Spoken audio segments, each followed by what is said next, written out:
Okay, guys, so we are live. So for those listening at home, welcome to the Dungeon Musings YouTube channel. My name is Kevin Madison, and I'll be your friendly shop steward today, because today we are carrying on with our ongoing campaign playing Paizo Publishing's outstanding Pathfinder 2nd Edition Fantasy RPG, and we are playing that in our custom setting of the Spires of Paridar, the setting of occult conspiracy, class disparity, and industrial progress. And with me today are the stars of the Spires of Paridar campaign. I'll go the order I've got you guys on the screen here. Why don't you tell us who you are and who you're playing today? First up, we've got Sean. Hey, I'm playing Golag, son of Doc. He is an orc witch detective. Very nice. Next up is Ingo. Yeah, hi, I'm Ingolf. I'm playing Basil Rathbone, who is a rather beaten down at the moment Izoki investigator. Very nice. Next up is James. Yeah, he's quite beat up right now.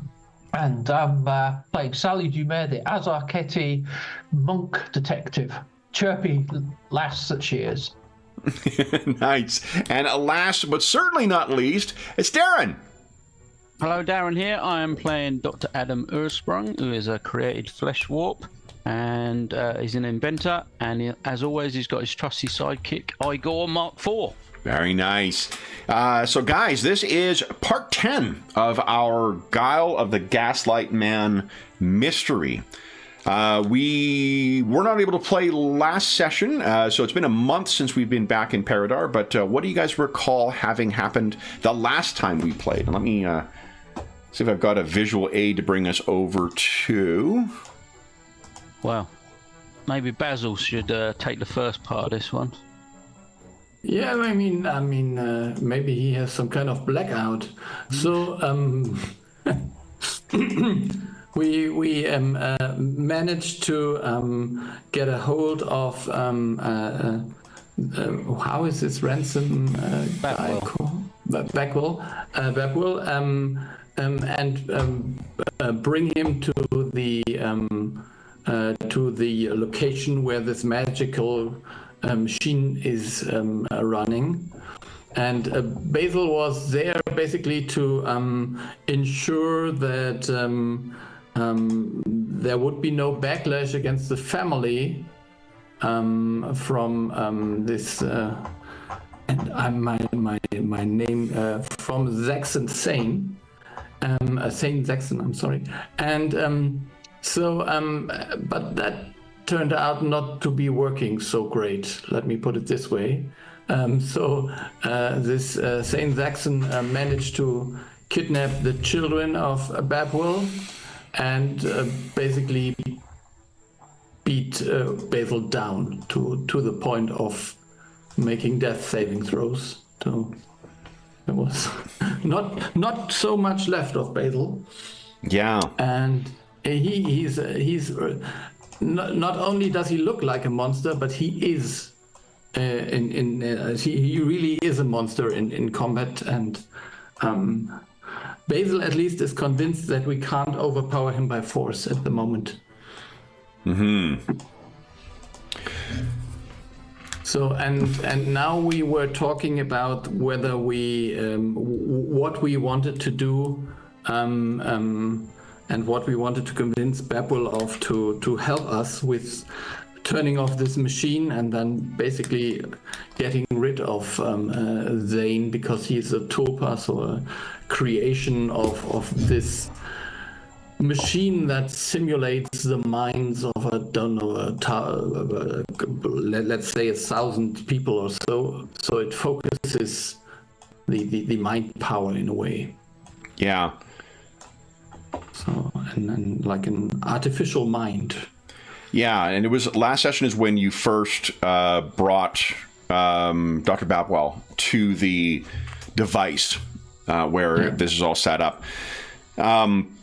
So, and there was the idea that we could somehow hope to get Babwell in kind of a coma or something, where maybe he can disconnect from this spell, because this machinery also kind of uses his energy.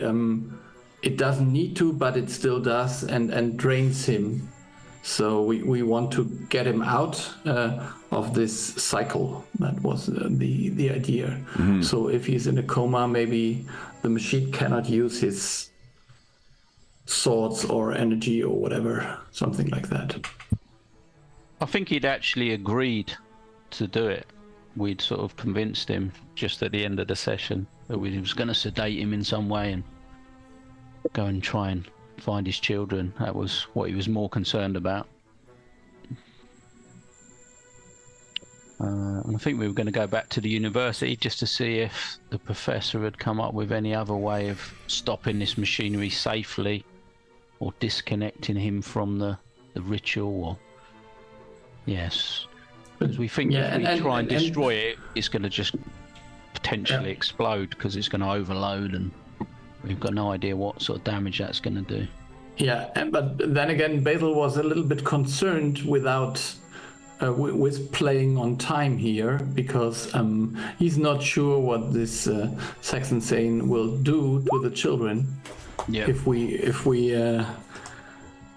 we do not act fast. So just going to the university and having a talk, and then that seems a little bit not.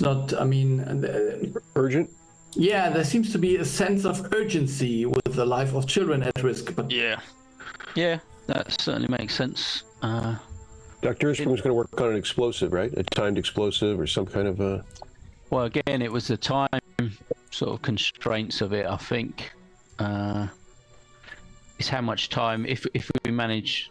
Well, obviously sedating Ransom wouldn't take that long, and it's fairly easy to do, I would hope, for the doctor, but it's just whether that gives us much extra time, and obviously that doesn't give the children any extra time. I don't know, like Basil says, I don't know what he's going to do with them, really. I assume it's to draw out Babwell. Yeah, or to get hold of him. I don't know. I would just think that if someone like Saint Saxon is cornered, then and he's in danger of losing his life, he wouldn't be the person who is above, I don't know, some kind of revenge killing. So if he goes down, then he will take as many with him as possible, maybe. So if we don't think we can defeat him sort of in a fair fight, as it were, do we think we can trap him in some way? Sort of. Yes, so whenever this machinery is turned off, I think he will become more less advanced in a way. So I think his the magic that empowers him isn't there then anymore, and he will be just an ordinary super strong human being, but he will be an ordinary being in that moment. Yeah. So even if the ritual completes, we think everyone will believe, for the rest of the time that he's been around, but we could then still get rid of him. We could defeat him. Yeah, and I think I, as a player, think we will have a hard time. It's nearly impossible to defeat him if this machinery is still working. Right. Well, I think the priority is to sedate Mr. Babwell and try and find the kids. I think that's like number one priority for the doctor. So that's what he'd be promoting to do first. The trouble with finding kids is that if Zane is still at full strength, we're, as Basil said... The hope was to distract him, maybe, so one of us could rescue him, or okay. I don't know. We don't know where they are to sort of come up with a plan, I guess. But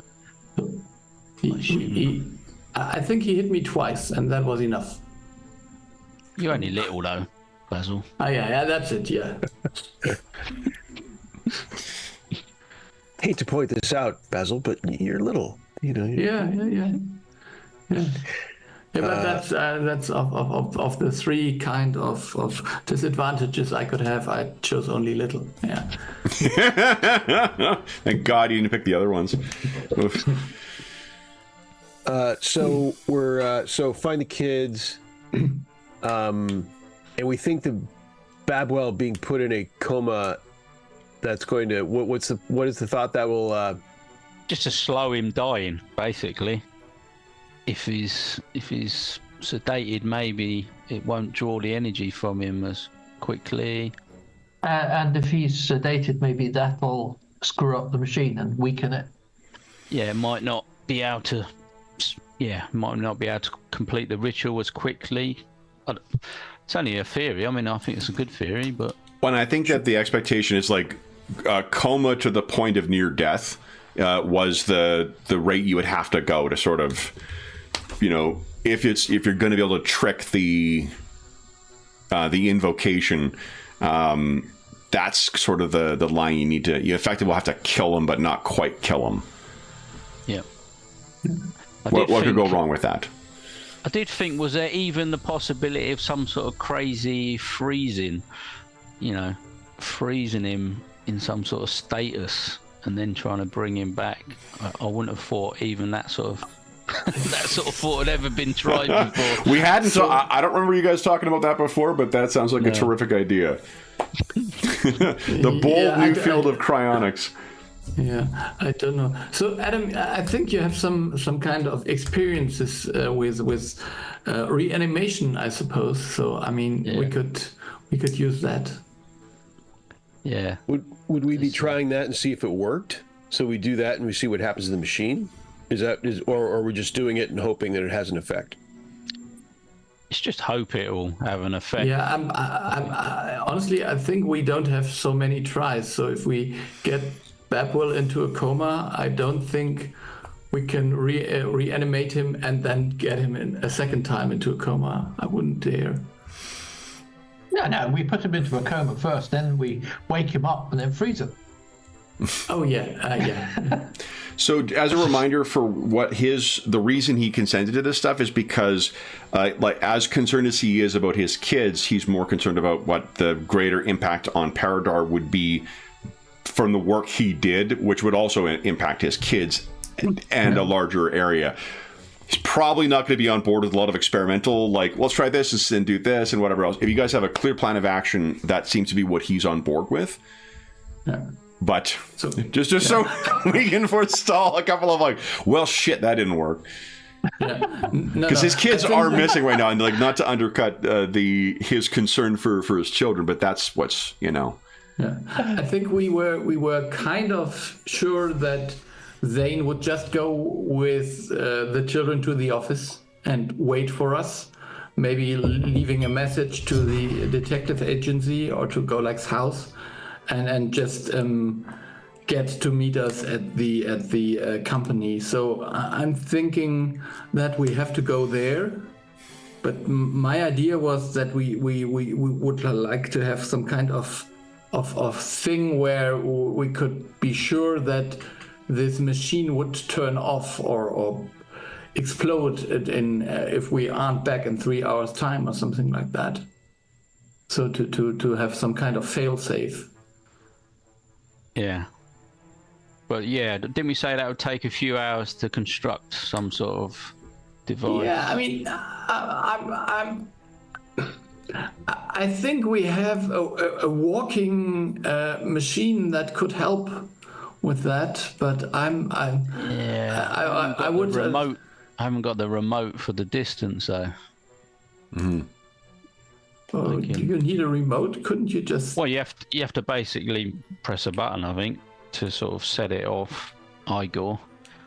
But really, I thought you could just say self-destruct within, I don't know, in 3 hours or so. What kind of explosion are you foreseeing here? I thought we established if we could take one or two of these blocks out, then the whole machine would collapse. Quite possibly. So, so we could hope that Igor could just smash in. I mean, he doesn't need to explode in I don't know, just using force and try to Oh yeah. bash in some of the machineries when we aren't back in time. Yeah, I think he could do that because he is semi sort of automated. He can do limited sort of commands on his own. So yeah, I could leave him behind, definitely. Well, I mean, would this be okay with everyone? But as a reminder, Golag's understanding of it from having studied the machine is that it is connected into some of the wider weaknesses in the distance between this world and others. So there could be more than just the physical, reaction from when this thing is suddenly shut down without any kind of procedure or precautions. yeah. I mean, we could give it 4 or 5 hours. I just wanted to have some kind of fail-safe mechanism. I think so. It's like, I don't know, this machinery. It is powerful enough to alter the reality of Paridar without anyone noticing, and I think it has to be stopped at a certain point. And we need this kind of, I don't know, if we can't stop Zane, then at least we want to have this machinery stopped, don't we? Yeah, it's just like we were saying, the unknown of, does that open up a tear between our Paridar and some horrible dimension or something, or God knows what this ritual's trying to do long term, or what they're planning to do. And there has been that weakening between where these creatures have slipped through that's getting stronger, and maybe it'll have an effect. But yeah, I agree that if we were to fail in our attempt to stop Saxon, someone needs to deal with the machine. Might I add another element to consider for paranoia purposes? Yeah, that's always good. What does it mean that you haven't seen Gwendolyn Fallow yet?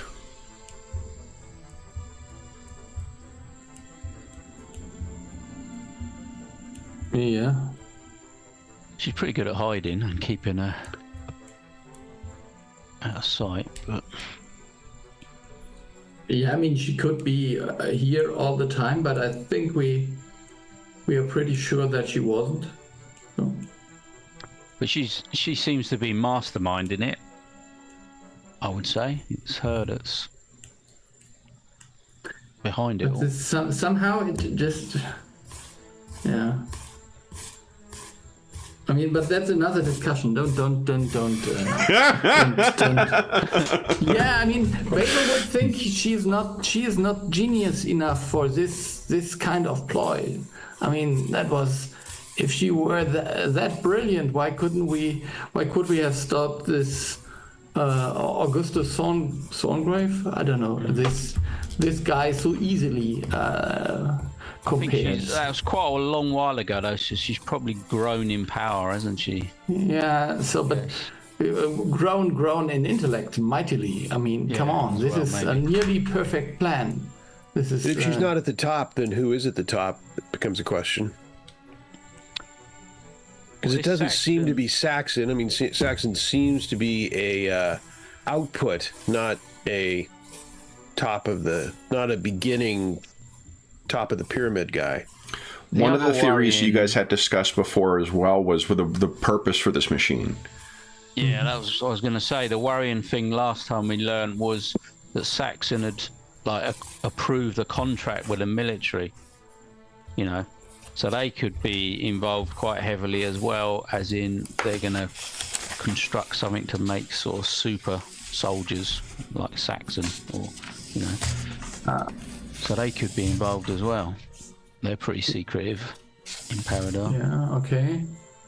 And without the kids being kidnapped, I think trying to find Fallow would not be crazy. Like on our list of possibilities of tracking her down and fully fleshing out her item, finding her, questioning her, and I feel like that's being precluded, you know, probably because of the time factor.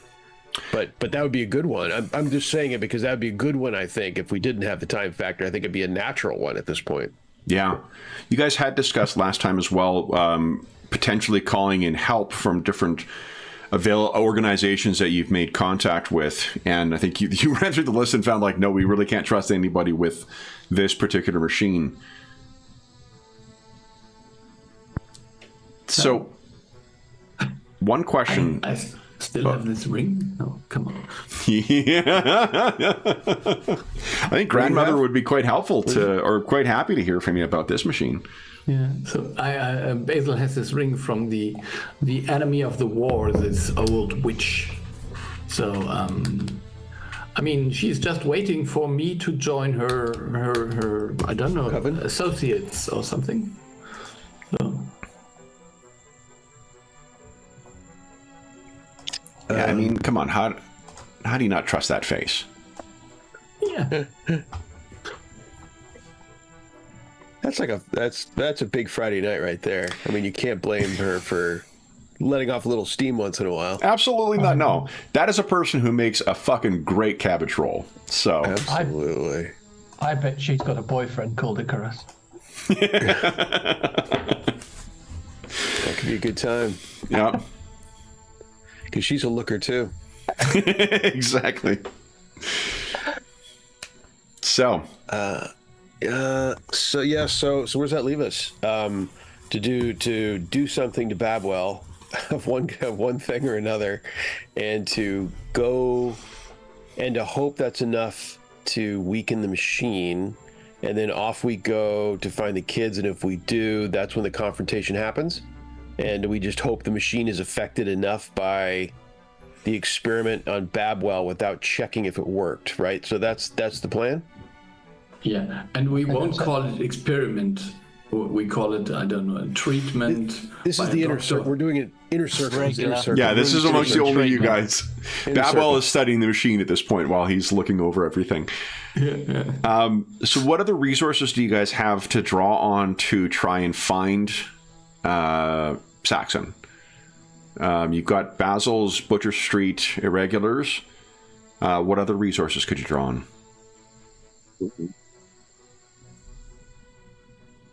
Let's see here. What you need is some sort of network that keeps an eye on the whole of Paridar. Boy, that'd be really yes. helpful if such a thing existed, but of course it doesn't exist. Doggone it. Shit. Yeah. Yeah, I mean, would we have me being even more in depth with them? I mean, come on, that can't be helpful. Yeah, I mean, I could ask, but I think that will take time and it won't be fast. Well, I mean, I think any investigation we're finding, I mean, I guess we're finding Saxon, we hope will be faster than finding Fallow. But finding anyone has a little bit of a time factor, unless someone had just some I think direct. Saxon will let us know where he is exactly and will have us come to him on his terms. I'm pretty sure about that.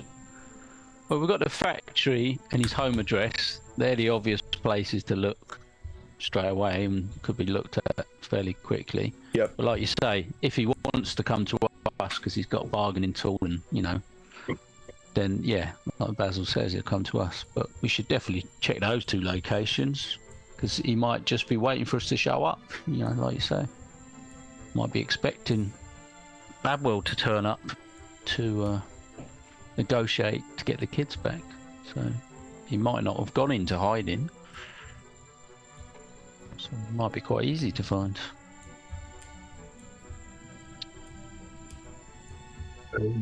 Yeah, I think let's sedate Babwell and just go for a ride.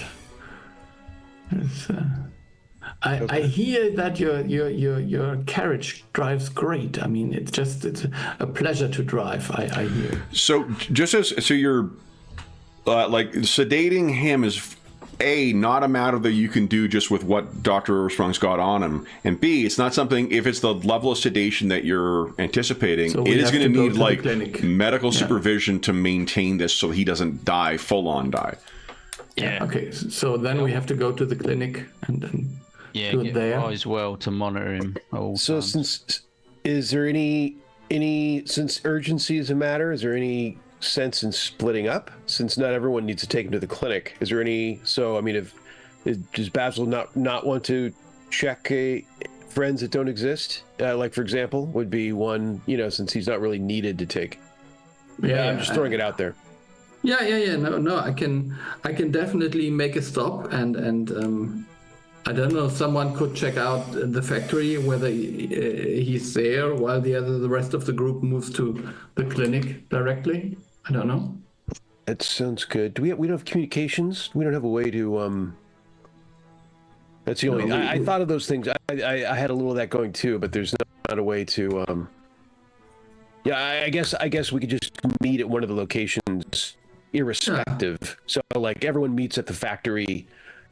But two people are going early. Two people go early. Dr. Ersbrun takes Babwell to the clinic. Basil checks in with his relatives, and two of us go to the factory early. But we're all meeting at the factory, irrespective. Does that sound good? Yeah, because if you find him at the factory, you can wait for us to arrive. Yeah. Or, follow him if you have to, if he leaves, sort of thing. Yeah. I mean, maybe I think so. Golek, you could potentially even blind him for a time. Maybe try to rescue the children if the opportunity arises. I hear Basil not wanting to get involved and for Golag to have it wrapped up by the time he arrives. Is that? Yeah, that was such a brilliant idea that only the boss can come up with himself. Basil still has dried blood on his face from the last solo confrontation with Mr. Saxon. Speaking of Dr. Earthstrong, do you want to administer some first aid to your colleague?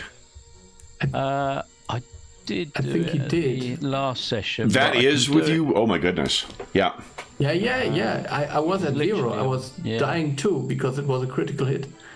I can do it every 10 minutes now with my extra feat. So I think with the time you guys would have discussed here, let's assume that you're going to be able to get Basil back up to full health. Okay. Yeah, there's no the consequence of a critical fail is you take a little bit of damage. So like rather than, I'll do it with assurance. So. Oh, yeah. There you go. Yeah. Even better. All right. So then, what is the plan here? So you want to drop me at the clinic, and then you and Sally go on to the factory, or? Yeah, I mean, the two of us will be last anyway. Basil, you go off your own, or you need to ride somewhere? Yeah, I think it's just a matter of how long the way is, but I think I can manage to find a ride or a cab or something. So we'll take Dr. Ersbro, drop him off first, him and Babwell, and then Ms. Demir and I will go and recon. What's the Paridar word for reconnaissance? Well, reconnaissance. That's a respectable. Yeah. Coalpunk word. Okay. Absolutely. Reconnaissance. But not engage. Not engage. We saw what happened with Basil. Yeah. And Basil, what are you doing? Yeah, I want to contact the Whisker network that does not exist, but okay. All right. So then, who are we starting with then?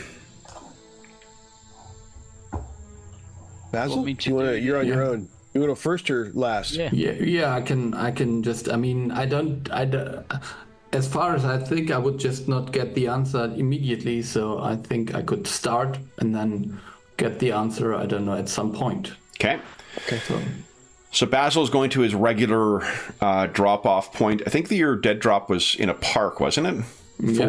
Yeah. Okay. So you're heading off towards the park. Maybe they can drop you off on the way there, and then head to the Barrowhead Clinic.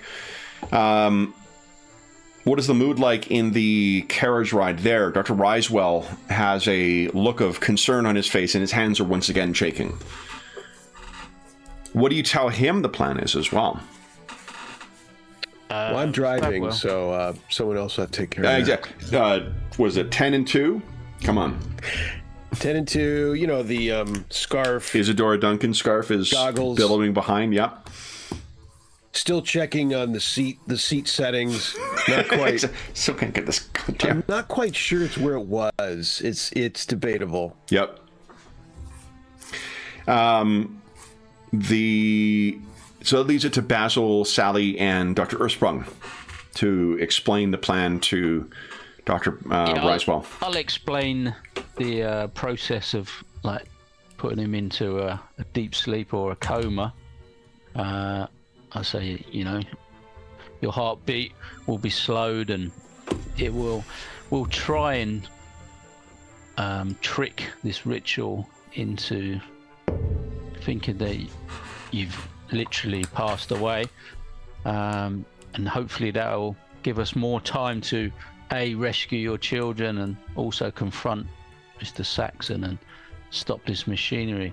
Do you think you know where he would take the children? Would he take them to the factory or his home? He has I think, at the risk of repeating, I can't remember if he mentioned this last time, but when he thinks about what he knows about Mr. Saxon on a personal basis, he quickly realizes he doesn't know anything about him. Yeah, he said he'd never been to his home, didn't he? Never been to his home. He doesn't know who his friends are. He knows the business people he deals with, but he has no idea what his hobbies might be. Yeah. Okay, so he won't be able to help us in that regard. Brawling, I'm pretty sure. Which? Brawling. Brawling, yeah. Yeah, brawling, just beating down people. Yeah. Hobbies. Pastimes, yeah. So yeah, I'll explain that to him, the process of what we're going to do, and just, like I say, confirm that his children's safety is first priority, and then stopping this machine and saving Paridar by stopping Mr. Saxon and learning how to break this ritual, and then we'll hopefully be able to, you know, bring you back to a better place where this is all gone and you can get back to your family and the way it was before Mr. Saxon. He just simply nods in silence, kind of along with all of that. His hands continue to shake throughout the explanation.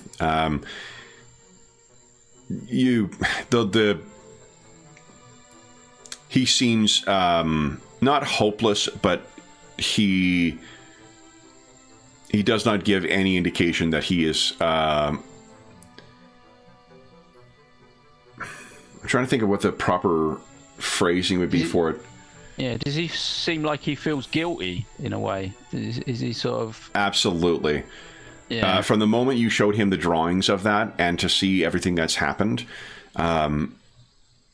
you guys also had mentioned previously about the death of his partner, and I think that he has had sufficient time to process all the things that have happened here. And whatever the altered version of the history is currently, one thing that did remain true, and from what Mrs. Turner had said, he and Carter Harrington were lifelong friends. They were childhood friends who grew up with one another, went into business with one another, and whatever Saxon's involvement is retroactively, that remains that these two were lifelong friends. So if he was in the creation of these devices responsible for his best friend's death, and for now putting his children at risk, there's a great deal of guilt that is likely on his shoulders. Yeah, so I'll just try and reassure him, you know, there's nothing he could have done. This is magic, this is witchcraft. Yeah, I'll try and console him, but... He looks up at you, and with a certainty, he says, but none could have created that device other than I. Yes, but we always strive to improve things. You wouldn't have realized that this is going to be used in such a corrupt way. He looks down and better yourself and Paridar. Basil, you can see that his reaction, like the degree to which he's kind of blaming himself or castigating himself, clearly there's more. You don't try and create, you know, if he is behind the creation of Saxon, whatever those motivations may be, the business has done better on a strictly numbers basis since Saxon has come in. And your comment about we're trying to do better, that's in particular where he kind of winces. And Basil, you may pick up on that it may have been less than altruistic, or at least for the benefit of all men, you know, all the benefit of all sentients. Yeah. It may have been, a sin that is the thing that sparked all of these actions and all the outcomes that have come from it. Yeah. But so let us not dwell so much on the past. You can't change what has been done. And he looks up at you, can't we? Yeah, well, we can't. Well, we are not sure. So at least we there is no point in us now. I don't know, moaning the state. We have to somehow stop this machinery, and then we have time to regroup. But if we don't do it now, then I think there's a certain window of opportunity we have now, and we should make use of it. If the device fails and Saxon is removed, does that mean Carter will live again? We don't know yet. It is possible. Then could we try to alter it to ensure that Carter remains when Saxon is removed? We will at least try if we have the opportunity to do so, yes. Then he pulls out a notebook of his and he begins scribbling away. Dr. Ursula, you can see that he's clearly working on some kind of complex mathematical calculations right now. If you were to guess, based on what you've seen and some of the other things, he may be talking about effectively reworking what those brains or the minds are that are slaved into there. I mean, what went wrong? Nothing went wrong last time he tried to use this to alter the alter reality. What could possibly go wrong with altering it further? Yeah. At some point, we all wake up and we find out that we have tried 512 times before to change it. Yeah, if it looks like he's sort of doing any thinking or brainstorming or anything, obviously I don't know the machine, but from a sort of mechanical engineering, I'll try and sort of assist and like give him any ideas that might help, but he's way ahead of me on. Yeah, and this is where I think like you're able to grasp the function of much of the broader strokes of the mechanical stuff. But again, this is a thing that is like, 6 revolutionary discoveries deep along a chain before you get to where he is presently. But he seems to be furiously working away with that. You reach the Barrowhead Clinic. Unless there's anything else you guys wish to ask him about, you'll reach the Barrowhead Clinic next, allowing you to disgorge Dr. Ursprung and Dr. Risewell. He's, as you get there, and if you discuss about sedating him, the thing he says is like, but I'm not, the calculations are not complete. Yeah, well, yeah, I just start getting stuff ready. I'll say, we'll give you time to show me what we need to do to make these alterations, but we will prepare in the meantime. Okay. Hopefully he can work fast. So he goes to maybe one of the patient rooms in the clinic, and he continues to work away while you go and speak to Dr. Risewell. Or Dr. Risewell. Yeah, Dr. Risewell. Dr. Risewell, yeah. Where is he here? All right. So Dr. Risewell is maybe completing seeing a patient leading a woman and her 2 children out of the clinics or the patient room. He gives them information. He looks up and says, "Oh, Dr. Ersprung, I did not expect to see you today. Are you on shift today?" No, I have an urgent matter I need to speak to you about, and I need your assistance. He turns to Betty and says, "Betty, if you could let the next patient know, I will just be a few minutes." So he walks back into the patient room with you. Sorry, what I'm thinking of is whether, I don't think on shift is the correct, have rounds? Is that, I'm not sure what the phrasing is for, or the vernacular for when, like, physicians have, shift times. But I want to say rounds on duty. Rounds sounds good. Rounds is when they go around the wards checking the state of their patients. Okay, yeah.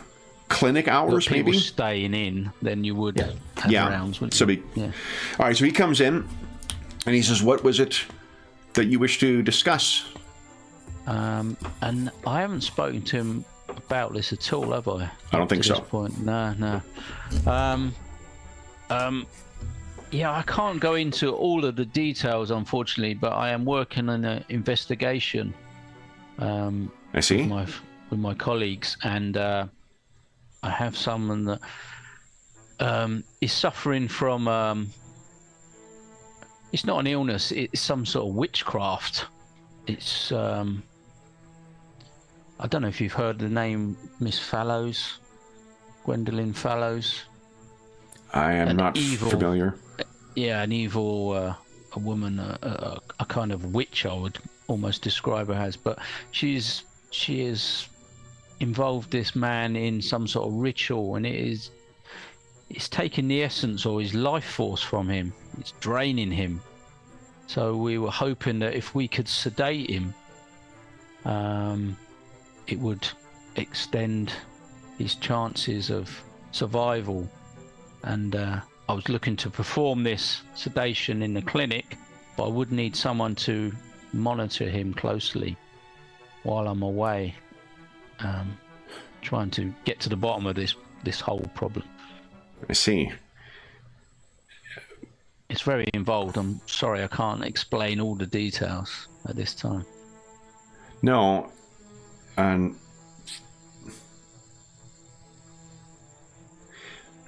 might I be frank, Dr. Ersprung? Indeed.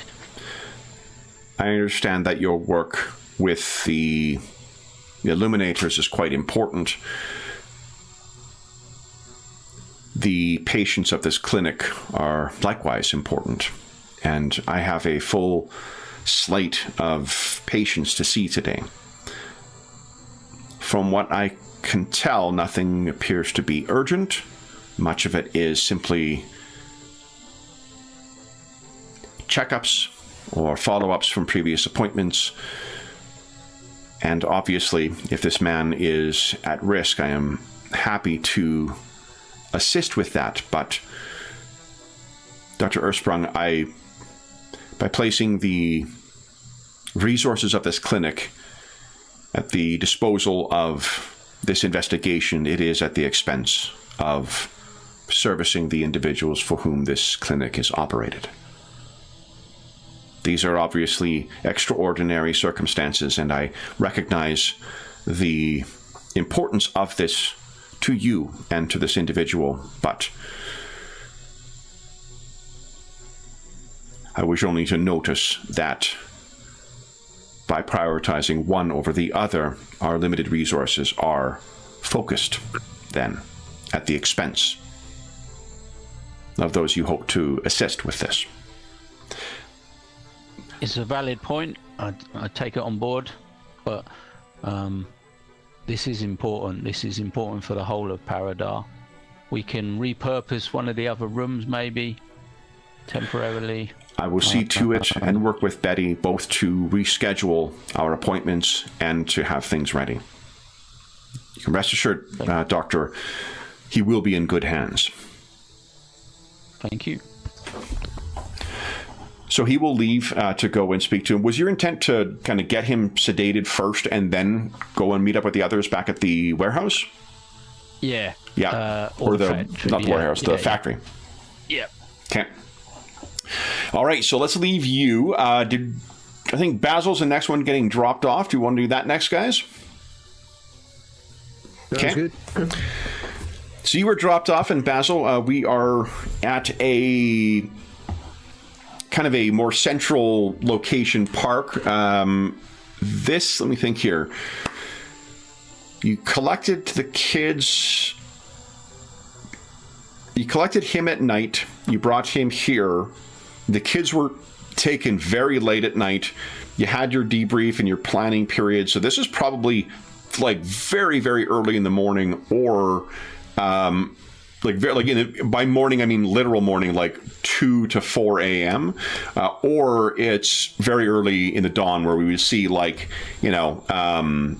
bakers heading to their places and whatever else, like the early morning kind of the city stirring kind of thing.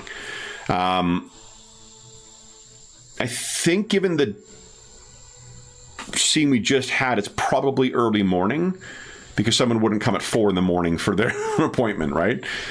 That is an urgent care or a casualty for those of you in the UK, rather than a checkup. So, Basil, you can see people. There's a couple people stirring, but if everyone you're seeing is on the way to work or, back from a long night of work kind of situation. You're easily able to make your way over to where your dead drop is after Golag drops you off. And you hear that kind of as he hits the horn to clear some bakers out of the way who are trying to go. So the car has left you behind. Maybe my second favorite machine sound to do now, next to the chainsword. You exactly out of the way, man. I hate driving at this time. The bakers just clog the streets. It's unbelievable. What do you think this is? It in? For some reason, I'm thinking that you had said it was in like the hollow of a tree, but do I have that? Am I misremembering that? Yeah, it could be. I mean, it doesn't really matter. I mean, maybe there are many dead drops actually, not the only one, but so. So I think as you're heading over towards it, what have you written some kind of note? Yeah, I think I would something, I don't know, contact me as soon as possible, need to exchange information personally, urgent, something like that. Okay. So you make your way over to the tree. Why don't you give us a perception check, please? Yeah. When everyone gets a hero point as well, too. We're well past the... we started quite late today. Yeah, I think that's a good session that starts with a perception roll. Exactly. We've met our contractual obligation, so it's pretty good. So here's something you notice. Yeah, it's okay. Let's. You think you can do better? Nah, that's perfectly average. So let's stay. I mean, after this night, I think that's good. Okay. So what you happen to spy as you are making your way up towards there is that in a inconspicuously, kind of in a bush nearby, there is a young Yasaki lad, complete with the kind of like like a sheep herder hat kind of thing, the slouch hat on. He's got suspenders. He's peak Victorian orphan in his accoutrement, and he's looking up at you, or he seems to be keeping an eye on the dead drop. Yeah, I think I would put the paper in there and then just walk away a little bit. If you do make your way towards to do that, you hear a whistle from this kid. Okay, kind of whistles. And then I look over him and walk to him. So. Okay. While you're walking over towards him, he turns and kind of puts his fingers in his mouth and makes another whistle. You hear a second whistle from further down the park. and then a third. And as you get over towards him, if you're looking the direction of where these whistles are, at the edge of the park, you see a black carriage. Ah, yeah, okay. So roll up. I nod to him and then go to the black carriage. Okay. And then as you do, he kind of says, I would just in going, I just flip a coin in his direction. okay. Thank you, Governor. And he heads off. You, as you're making your way along too, you hear a couple other throats cleared from young Yasaki lads and lasses. Dispense, I'm assuming, a couple other coins. Once again, thank you, Governor. I can, yeah. And you make your way over towards, and the door is opened. You can see it is a Yasaki coachman who is driving this thing too. Yeah, okay. So let's get inside. I think I know who's.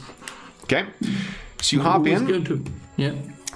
You are riding for maybe about 20 minutes through this, and then finally it stops off, and the door is opened from the outside. And what you see is that you were at some kind of... it appears to be like a private... not a museum, but like a private sculpture garden, a garden full of a bunch of different statues and such. Mm-hmm. Not quite macro statues, but statues nonetheless. Yeah, okay. Blatant. Never let it be said I will not pander. So what, if you make your way in, it is not long before you easily find the not unexpected man. Now, hold on, I need to double check his name once again, because I don't think I've got a handout for him yet. Let's see here. I know we have a PDF of the names of Paridar, right? The faces of Paridar. Where is it at the top? Yes, it is. We do have that. Good job, Madison. Nice. Okay, let's put this into the pages. Here we go. His name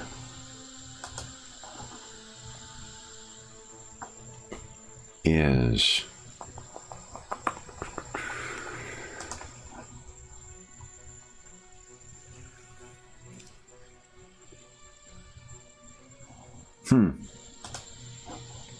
So I don't know. This Henry Daniel?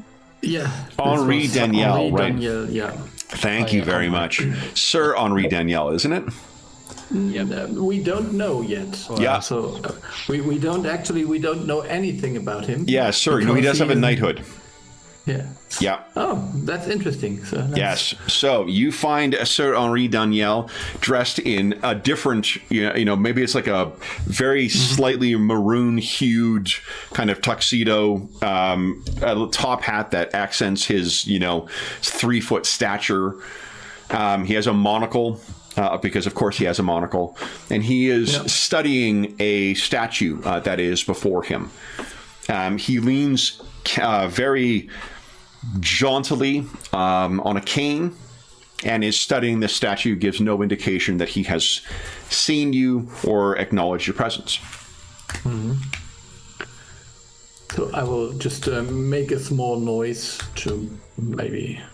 just make my presence known, and then... If you clear your throat, are you ill, Mr. Rathbone? Yes, actually, I was very much almost dead a few hours ago. I was unaware that you were a pugilist. Yeah, it turns out I'm not so much. At least I found my master. He So turns you are very slowly towards you and says, Mr. Rathbone, I often find for the betterment of one's health, have others do your fighting for you.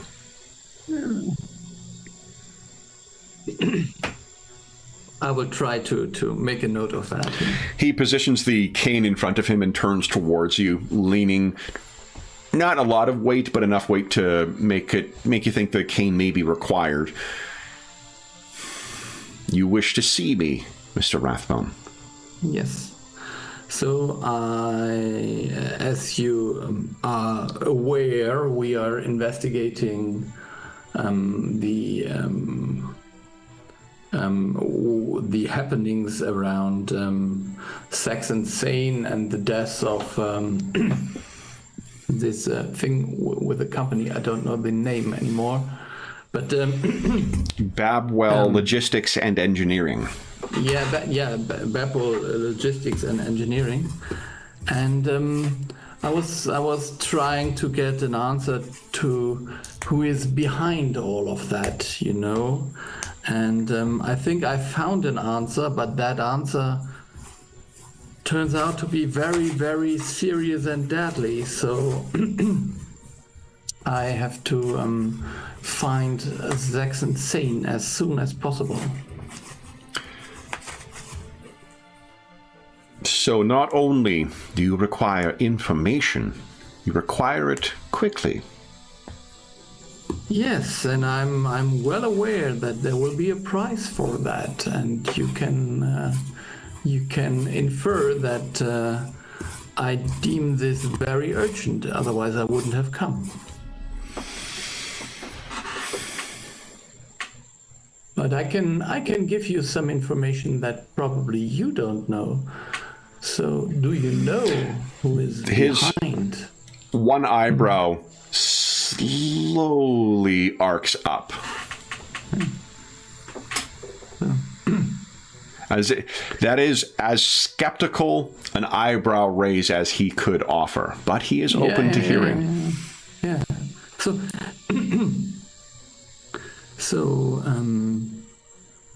do you know who is behind Babwell Logistics? The company? Well, not the company exactly, but their biggest project, which isn't even registered in the company transactions. Mr. Rathbone. Yeah. If we have not been utterly clear in the nature of our relationship before, when you ask me questions, the answers will cost. Yes. I am aware. I'm very, very aware of that. Then share your information. So, My time, and he tack on the ground as if the ticking of a clock is quite valuable. so the name is Gwendolyn Fallows. She has somehow magicked her way into one of the company's founders, controlled him in a way, and made him do stuff to maybe open a portal to her shadow realms or something like that. Oh, Mr. Rathbone. I thought you came offering information, not speculation. Oh, it's not speculation if you have proof. And what proof have you that she is opening portals to the Shadow Realm? Let me put it this way. At the moment, I'm quite beaten down, and I can offer you proof, but this will require a little bit more than 4 or 5 hours, I suppose. There's a confrontation with Saxon Sane before that to be had. I'm sorry. You see, Mr. Rathbone, this is why my information is so much more valuable than your own. Yes, I agree, maybe. Mine is not uncertain, and mine does not require hours in order to prove. But I would attribute this misjudgment in the value of what you have to offer to your head trauma. But we have struck a deal. You know your debt will be due. I will not act as if it is new information for you, but you were aware that Mr. Saxon engaged the assistance of DAC, of the Paridar Detective Agency. Yeah. I understand you also are aware that he sought out alternative assistance. Very aware, but I'm not aware of whom exactly. Who he reached out to initially is not a concern of yours.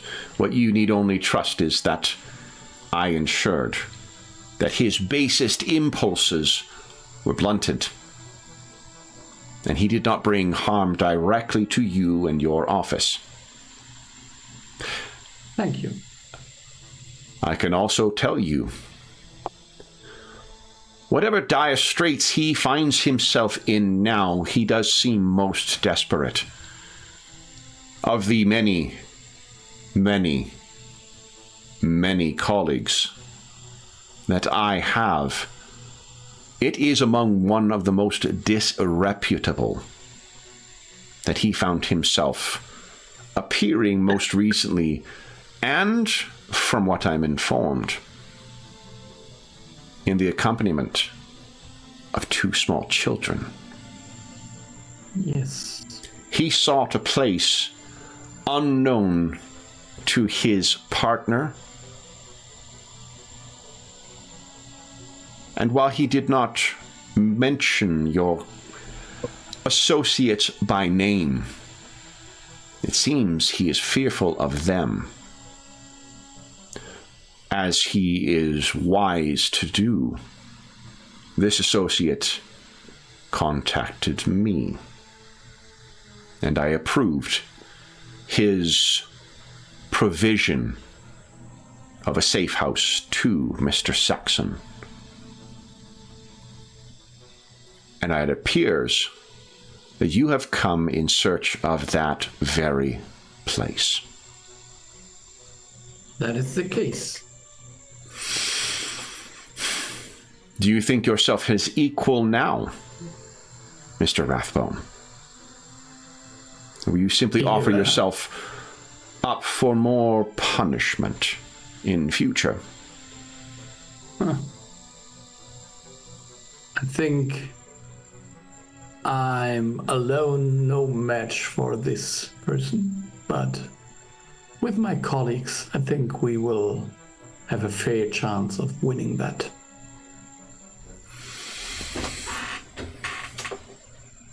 I will say as well, the picture of the man that my associate has painted is one quite desperate and afraid. Very different from the perspective or the presentation he offers as a titan of industry. I'm not certain what you have done, but Mr. Saxon seems quite unmanned at present. Take care. Desperation can lead those to take unwise positions. There's a little twinkle in his eye as if he's suggesting something about your bargain. I understand. I'm always amazed. You're even more in I don't know.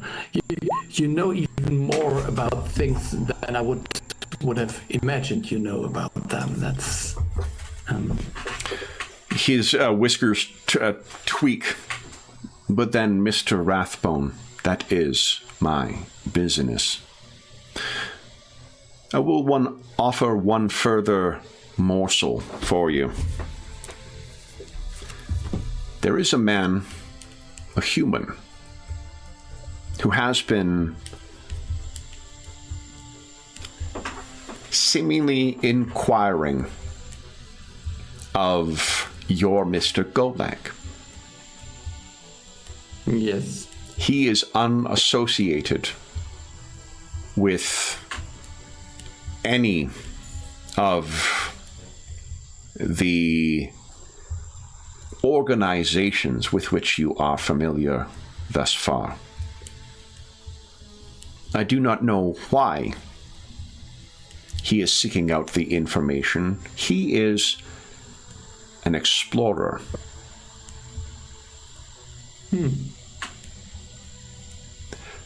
I know that he has acquired several of the unusual paintings for which Mr. Golag has served as inspiration and model. That, Mr. Rathbone,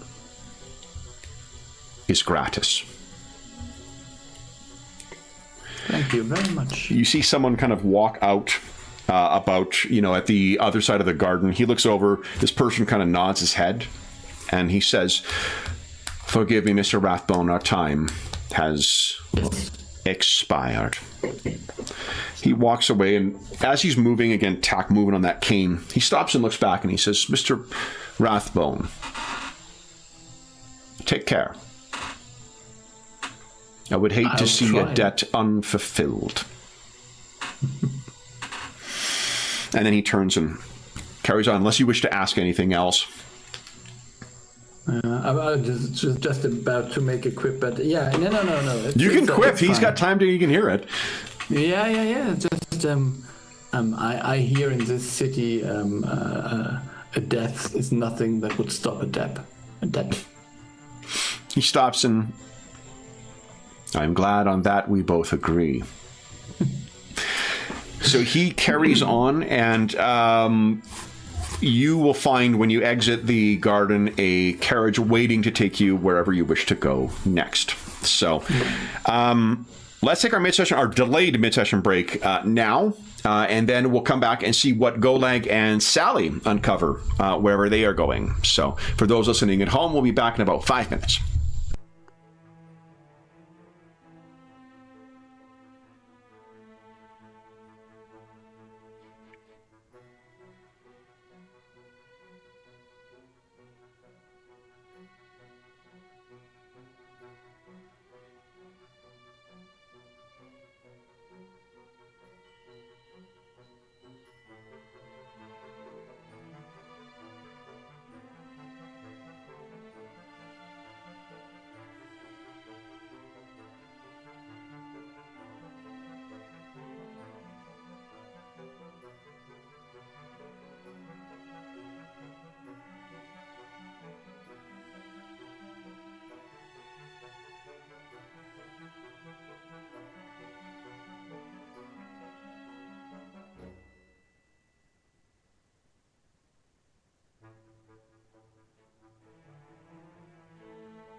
Very, very fighty.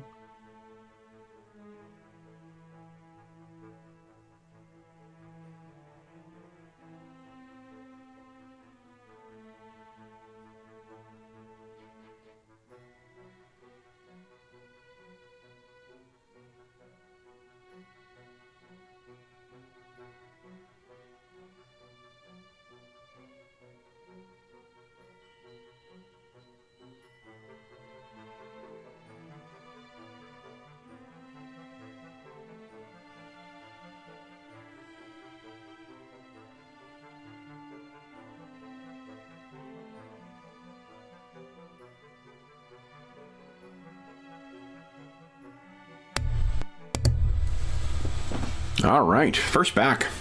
That is a rarity. Oh, and there's Darren. Hey, everybody at home. Hope you're having a fantastic Sunday. Whether it's your a late start because of the daylight savings change in Europe or not. Let's see here. I did see someone had commented about us starting early. Yeah, it's our daylight savings doesn't end until, or start, or whatever the fuck, until next weekend. Okay, let's see here. I'm gonna bring. I think everyone back over to the office then. Where are we here? There we go.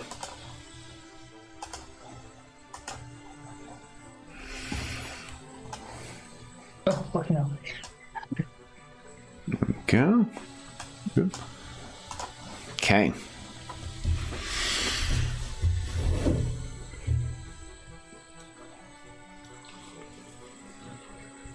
Okay. Golag and Sally. Where? Oh, I got you guys in the wrong place here. What are you guys planning on doing? Are you just going to the factory? Or was there somewhere else you're wanting to stop before you reach there?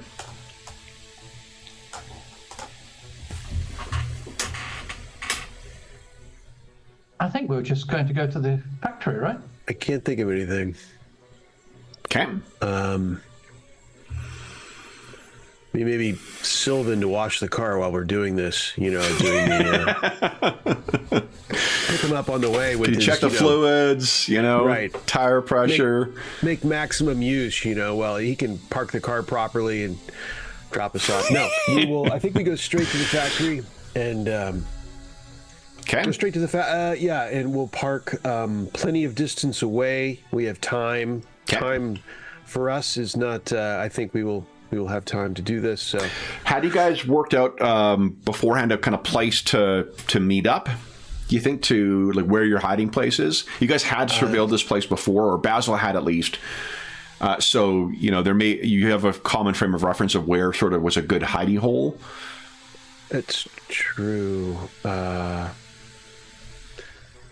If we, yeah. You're muted in golf. So, go. Cheers to. To Mo. I'm gonna keep drinking if you keep muting in golf. So. So now it should work. There we go. Yeah. So sorry. Yeah, there's a button on my microphone that's too complicated to do. So there is a small hole on near some of the roofs where Basil used to hide. I think that's not the perfect spot to meet. I mean, okay. Not for us, anyway. Okay. For you, but not for us. Yeah. Then where are you guys thinking? Let me think. I think we had. It was in a rougher part of town. Yeah, but we know the surroundings. So next street, I think we parked the car a street before the factory at some point, so we could just meet there. You know, it is a little thing, but I love the addition of the "Move Party Here" button. To the pages, you know, and like in particular when you're dealing with a campaign like this where there's a fucking ton of different pages and you'd have to scroll up and then drag the ribbon down. It's nice to be able to just kind of click that button, bring you guys right over here. So nice. Yeah, small pleasures, you know. It does the same thing as the ribbon drag. Does the same thing. Exact same function. It just means that and with the ribbon, I don't know if it consolidates, but the ribbon drag also correlates to the current dispersal of the party. So you can have people on different maps and different screens and whatnot. If you hit the move the party here, I think that consolidates everyone back as well. So that's another nice little feature. Yeah. So, multi-level dungeons are going to be completely different from now on, guys. Oh my goodness. I apologize for the upcoming 6-level dungeon I'm going to force you guys into just to be able to justify that thing. But that Aldar Door, what's it called? That huge dungeon. It was just on drive-through deal the day again, where it's crazy. It's like $100 for the dungeon to buy. Oh, I don't know that one. The big dungeons are like Rapanathuk, Barrow Maze, the High. What's it called? Not High Guard. It's all the Greg Gillespie dungeons. So those are Dwaro Delph. Forbidden Caverns of Archaea. Halls of Ardenpool. Yeah. Okay. But so we'll park far away. But yeah, I guess that probably makes sense that our rendezvous point is the parking spot we used before. Okay. Because we all know where that is. Okay. So you post the vehicle there, and then Golag and Sally. Ms. Dumir, so you are more sneaky than I. I feel like I should be Overwatch. No, And that sounds good. I'll keep an eye out for our colleagues. I'll look for a spot that I can keep an eye out for their arrival, and also, whether or not I can see you at all times. I am ready to respond in case you scream. Okay. And then you can get closer as you please to see what can be seen. Okay. Very good. Ms. Dumare, would you kindly give us a stealth check then, please?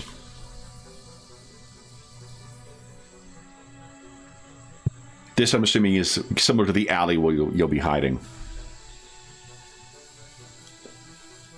What do you think? That's pretty good, better than average. Yeah, it's pretty good. Yeah, Okay. it's buggerish, so let's stick with that for now. Okay, so you get yourself in position, and there are a couple of hours that go by while you're watching the business. You don't see Dr. Babwell or Mr. Saxon come in here, but otherwise the business seems to be operating as normal. You see the receptionist that you had met with before, the one who was a fan of yours, go in. You see some of the other factory workers going in through the factory entrance.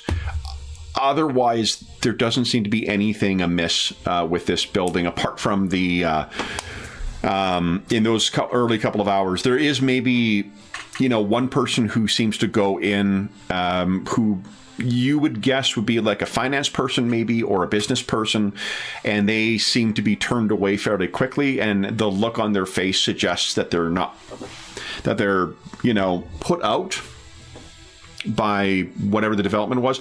It's probably safe to assume they may have had an appointment with somebody, and with both of those two principals out of action, they got nobody to meet with, so it's a wasted appointment. Okay, so nothing.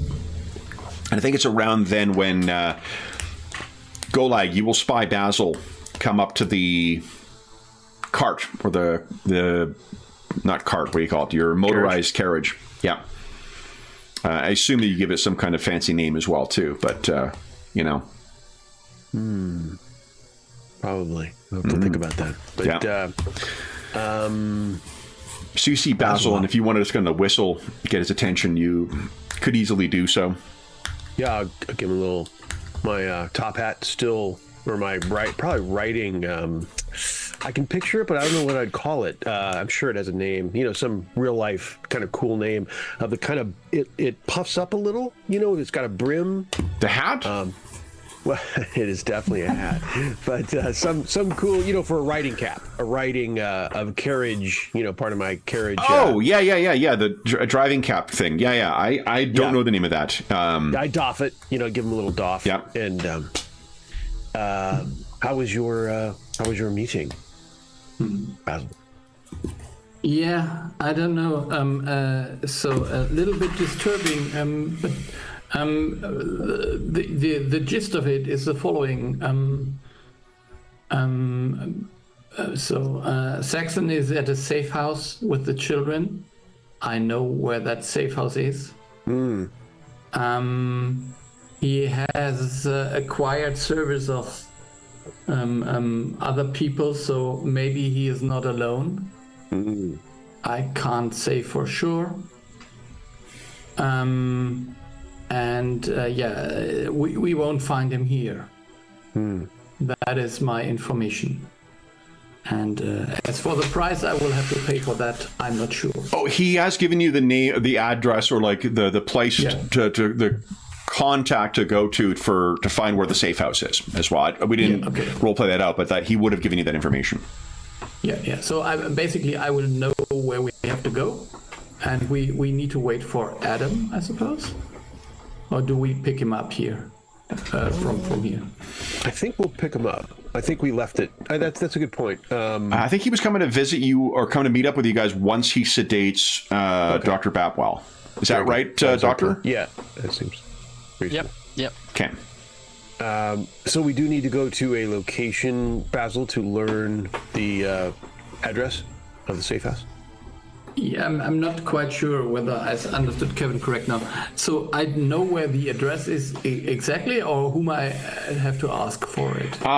You have been given the name of the contact, like his Mr.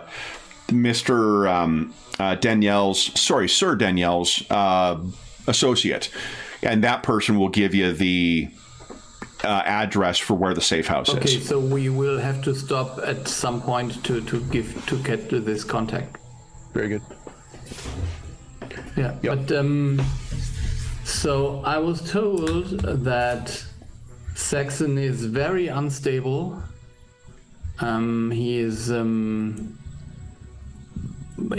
is full of fear, and if I understand correctly, he especially fears you, Golak. I don't know why. No, the person who was asking about Golag, that was someone completely separate. Yeah, that I understood, but I thought that Danielle said something along the lines he was fearing the other investigators except me or something like that, my colleagues. Colleagues in general, but I mean, he didn't mention Golag in specific or any. It was probably me. Perfectly understandable.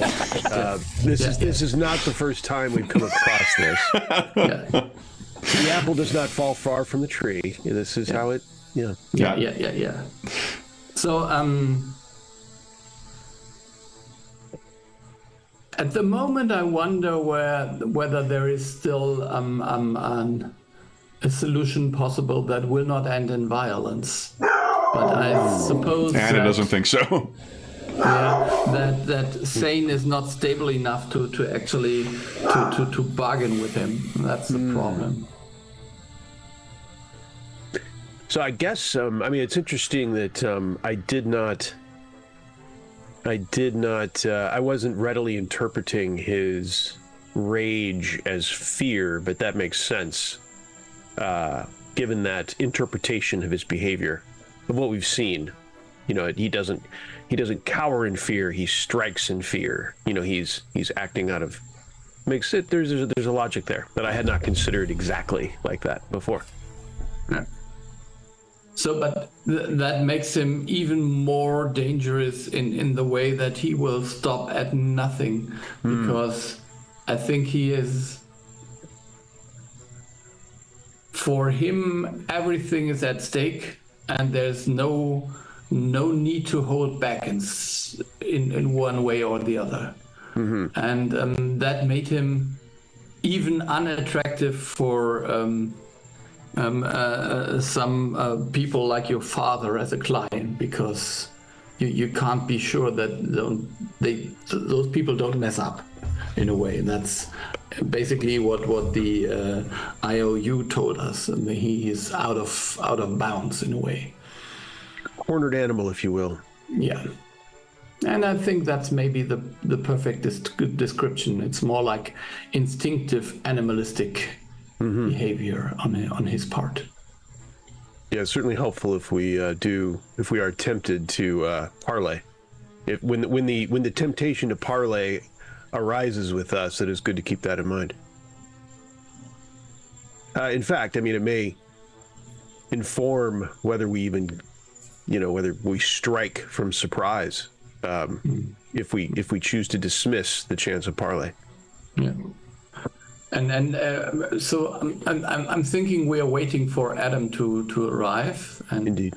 If there is time, I will mention that I was told there is a certain explorer that collects pictures that were painted that show you in the way the picture in your study is done. And he's very much inquisitive about you. So maybe we should, when this is over here, we should have a look into that person. He didn't provide a name. No, but I think we can find out who that is. I mean, we just need to ask who bought the pictures. He did not say an organization either, I assume. No, he's. I was told that person is not affiliated with any of the organization we met before. Interesting. Interesting indeed. Well, that was a profitable interaction then, especially for the address, of course. But very good. These are kinds of deals with the devil. We don't know yet what is at stake here. So. I mean, I feel like we should not partake of the service casually. Yeah. But when the need arises, it is an asset to be considered, and I think we did the right thing. I think we wouldn't have found out about the safe house so easily. Yeah, in the same time frame, for sure. Yeah. So maybe it would be it would make sense in a way to, I don't know. So we have no time frame when Adam will return. So maybe I could just visit that contact alone to get the address. If there is just some if it's time close. Yeah, certainly if it's close, for sure. If it's not, maybe, I mean, if it makes sense, whatever the logistics would dictate. This is the way that Basil starts taking slow steps towards asking for the keys. I mean, it's going to take us to get across town and back in such a short period. There's really only one way we could do this, so... Golak doesn't even think that way. He's thinking, it's like, I mean, if you think you could scurry off and get there, in a short period of time... Yeah, it doesn't even pass Golak's mind. It's not even a... Yeah. Nothing even... Speaking of gaslighting, he just acts like he's not asking.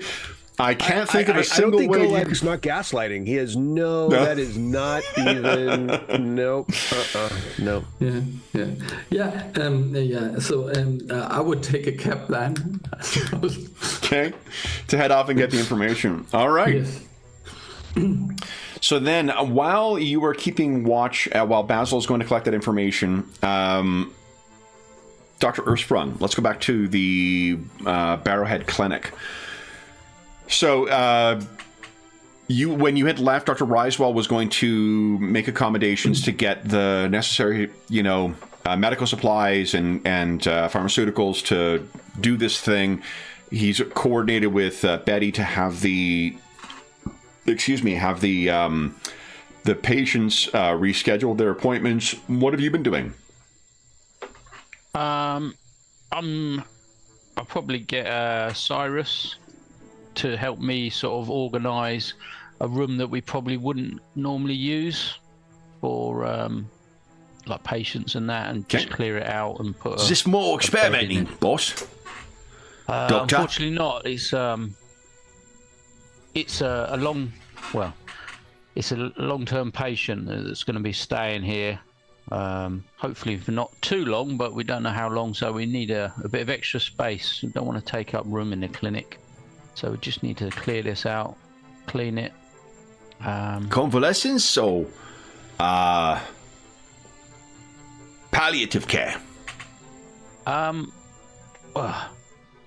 We need to sedate him to investigate what's causing his distress and his illness.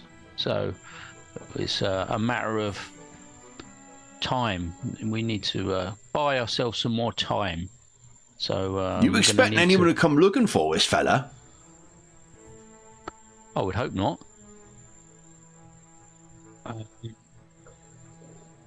Yeah, I would hope not. He may be missed, but fingers crossed. No one knows he's here, do they? Well, fingers crossed no one knows he's here, like you say. But it does make me wonder.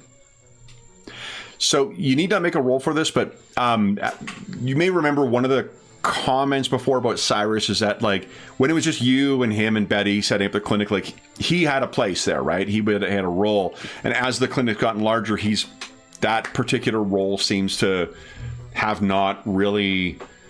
He's not as unique anymore. And he's, as you say, not great with people. So working with others may not be the thing. This is the most eager he seems to be, like, you know, we can protect this guy, you know. If you wish to have him assigned to that task while Dr. Risewell maintains the body, he seems itching to be able to try and help with something beyond just like moving stuff around. Yeah, I do need to, think about his security. I mean, if you can certainly keep an eye out, Doctor, that would be most you leave helpful. that to me. We'll take care of that. And there is another important piece of work I need to speak to you, but I'll have to get back to you on that.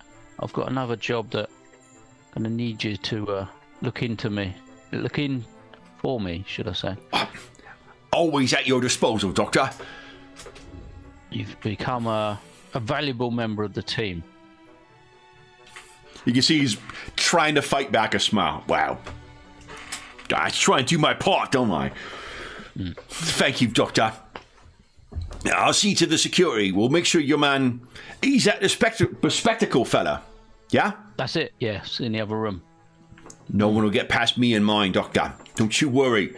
And he heads out, and he kind of passes by Betty. Betty kind of, like, looks back at you like...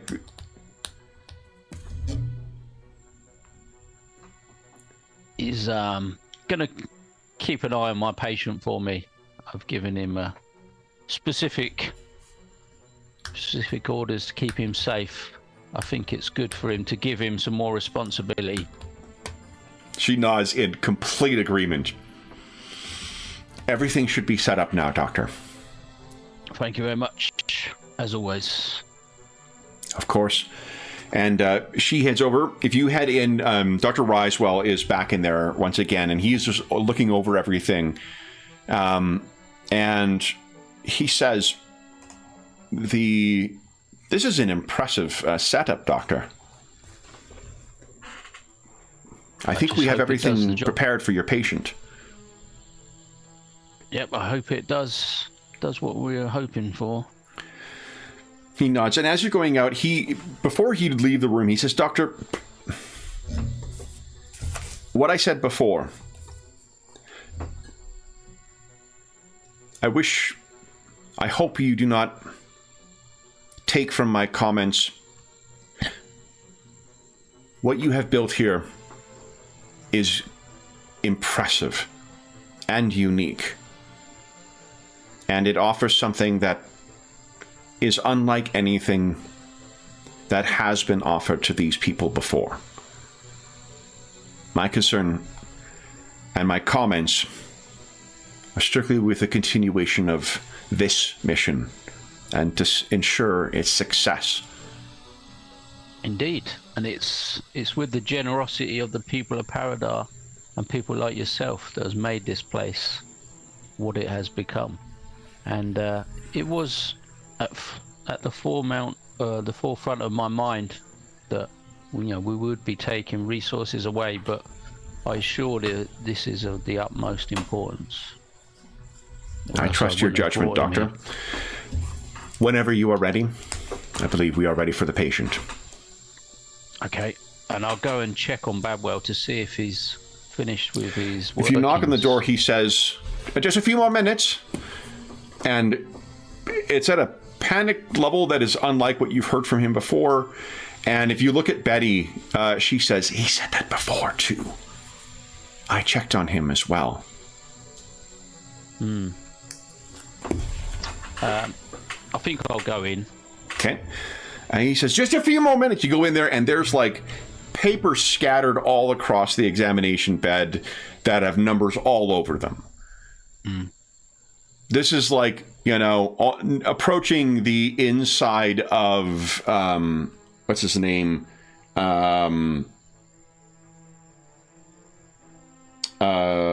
What is the name of Dracula's Quisling in Dracula? The guy who was the first... Renfield. This is, like inside Renfield's cell, kind of like shit that's been written down and spread everywhere. Like, it's impressive he's had this much time in order to get things written down.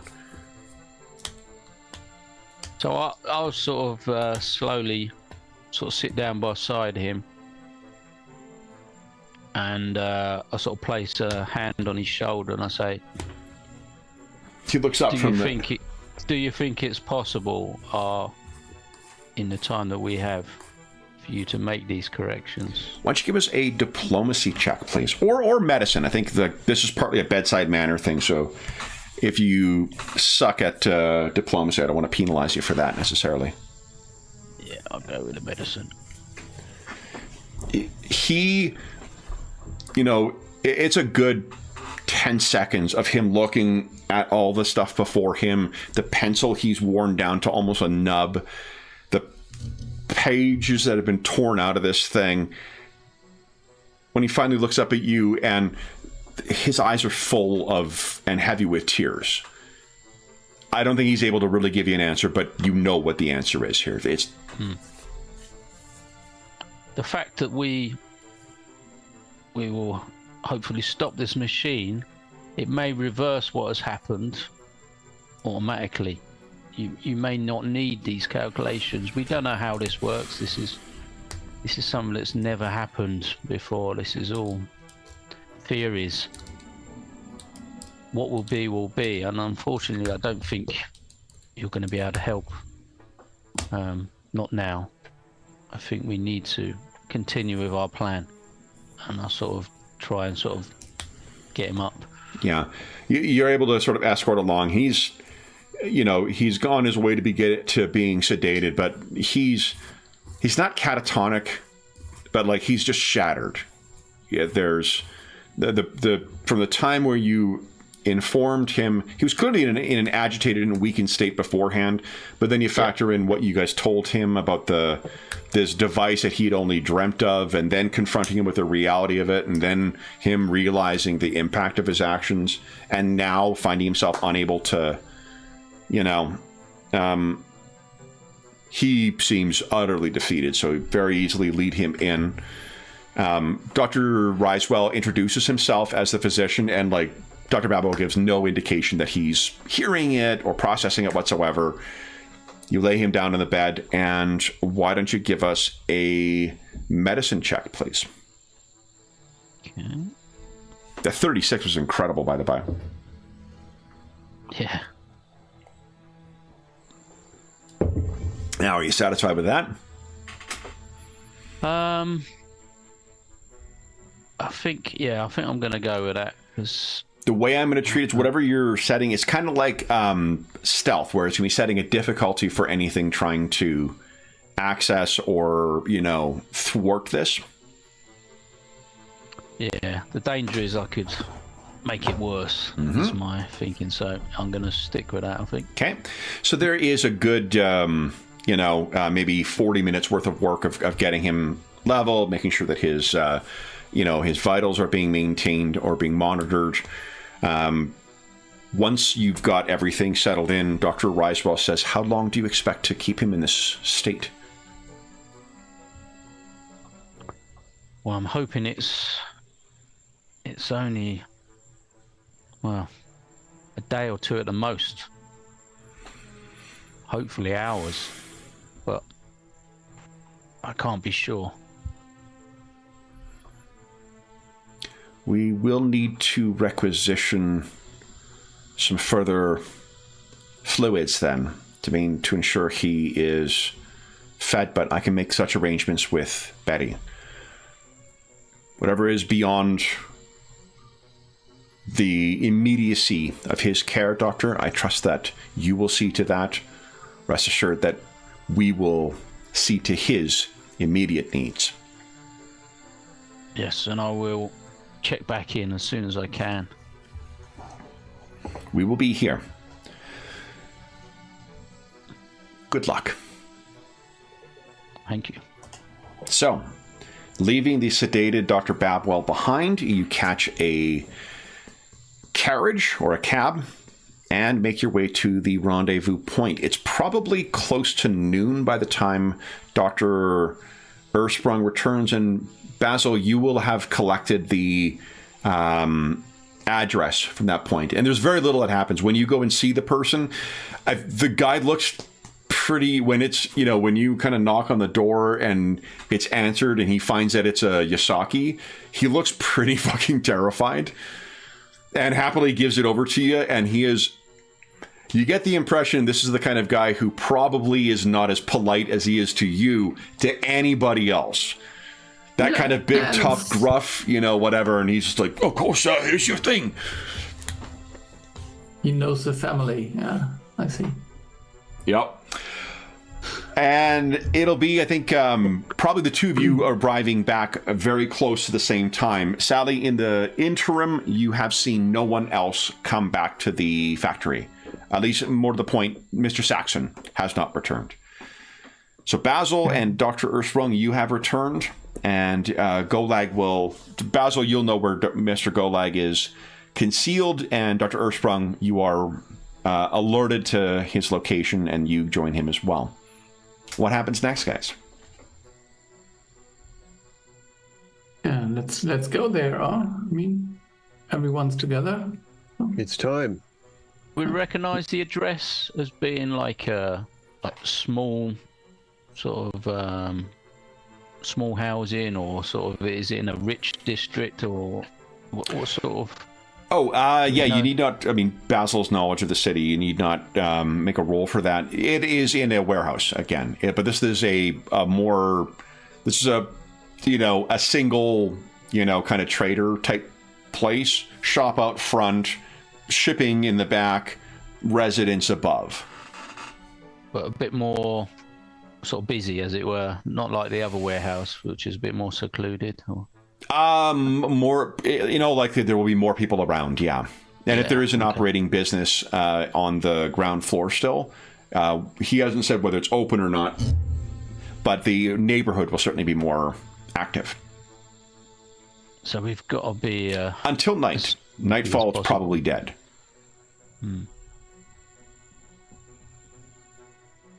And did you think that he's got some thugs or watch out sort of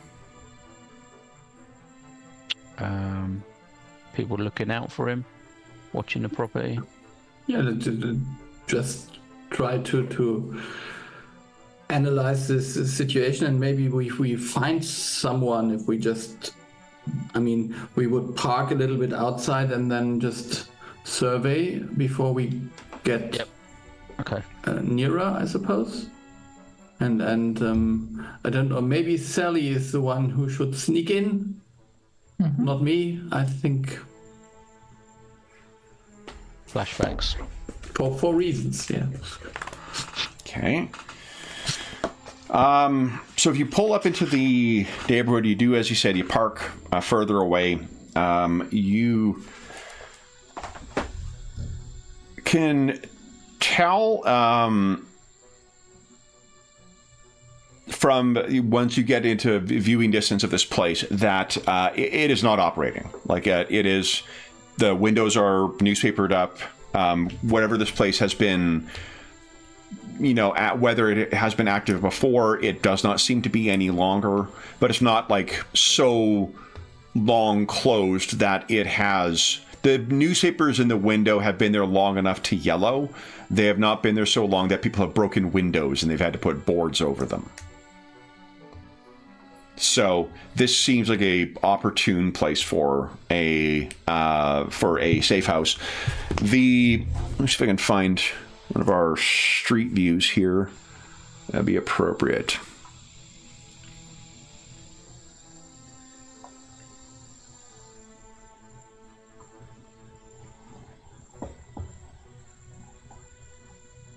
Oh, this is not bad.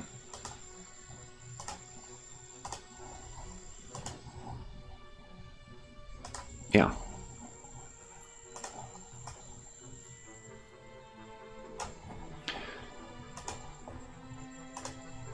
Whoop, whoop.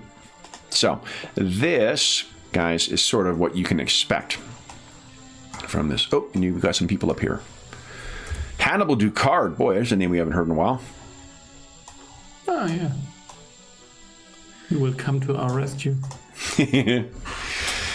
So, what you can find is probably something like where that "To Let" sign is probably close to where the exterior of this place would look like.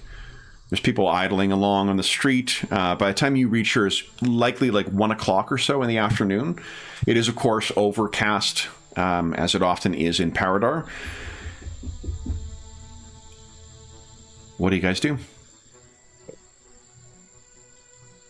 Reconnaissance makes sense here.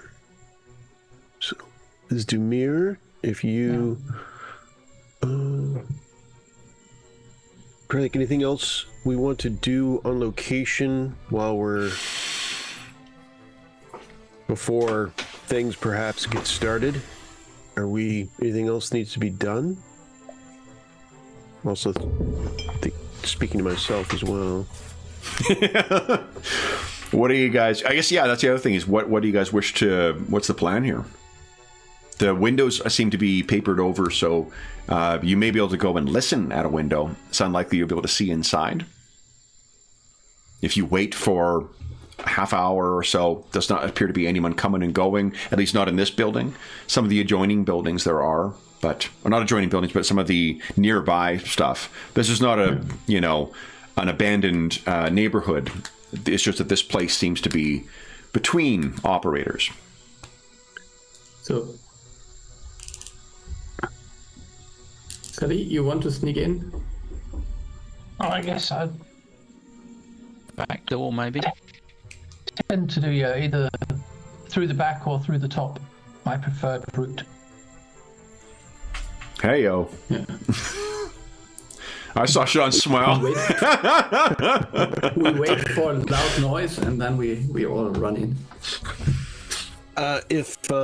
When Ms. Dumir is doing that, if I go into the carriage, do I think I could probably cast something without drawing? Yeah, if you're inside the body of the carriage, for sure. Yeah. I think I am going to cast False Life. I think it's the first time I've cast this. Ooh, nice. Okay. A reservoir of vitality from necromantic energy. Love it. Yeah, I don't mention any of those details to anyone else. I just... This comes from the tears of children. What'd you say? Nothing. Just adjusting the seat. The corpses beneath your feet are stirring, but don't worry about that. All right. So that is pretty... I think it's 6 + 4, I think. Yeah, so 10.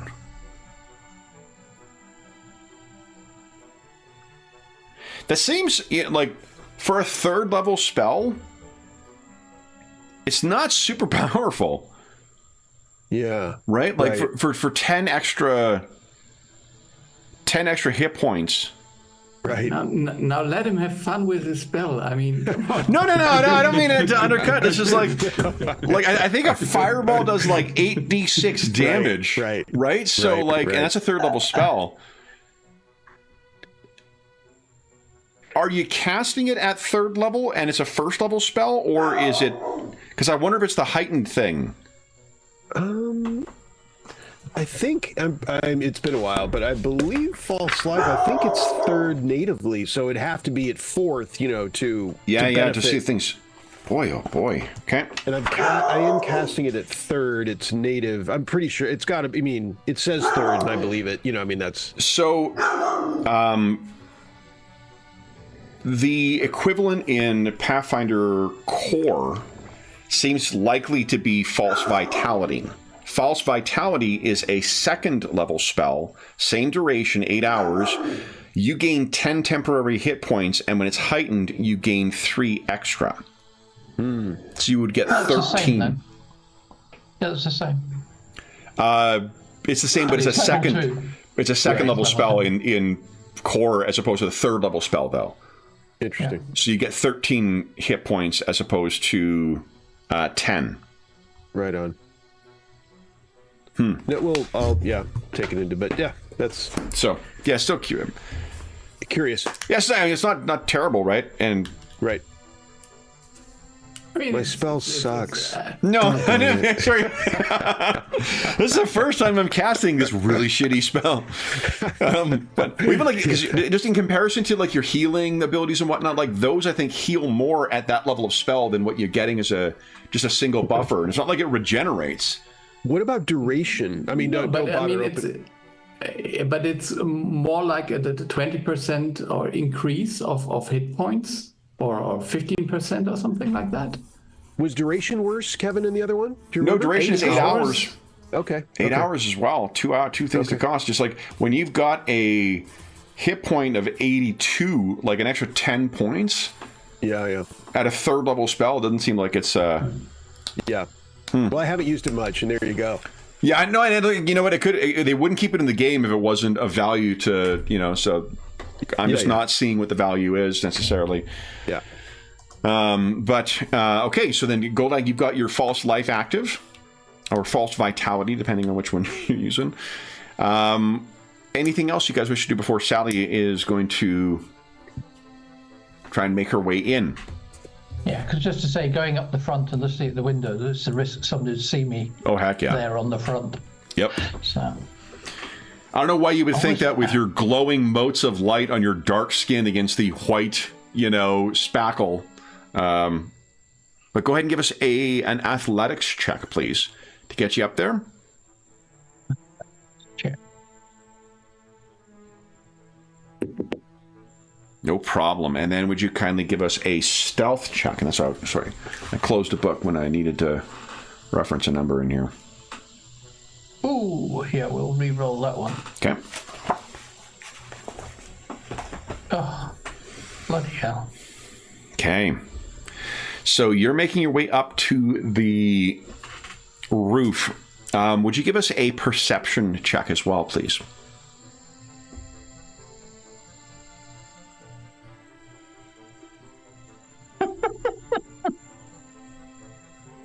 Well, I'd better hero point that as well. Just okay. Let's get them out of the way. Get the hero points out of the way early. Okay. Another dross roll. Okay. So, tell us what your plan is for getting onto the roof and getting inside. Sally? I think I would be looking for a drain pipe or something like that to scuttle up. Okay. Get all the way up to the gutters on the top and try and find a skylight. Yep, and I think you're able to find a skylight that you're able to... I guess it would be... let's see here. Give 50% chance it's unlocked. It is locked. So you could break it. You could try and... do you have lockpicks? I do not. Okay. That would be far too obvious. Do you have any other way to think of getting yourself inside apart from just breaking? Even I have a dagger, so I'm wondering if I can jimmy it out using my thievery.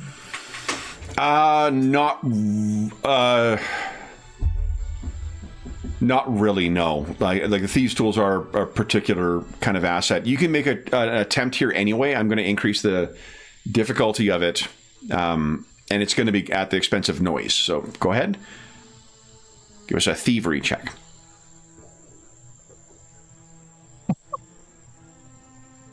Oh, and I'm out of hero points. That red means good, right? I think that usually... So... I love these dice. These dice are going great today. So you hear, Sally, you're working away on this thing, and I think that you are able to get the thing open.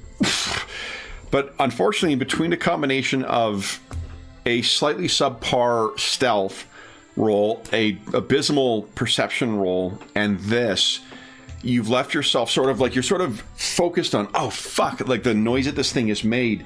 You had not noticed that Mr. Saxon has apparently heard you and has made his way up to where you are, and he's going to try and smash you with his cane to send you off of this thing. So, that is a 35 versus your AC. Well, my AC is fortunately 26. Okay, so it's a hit but not a crit. Excellent. So let's do...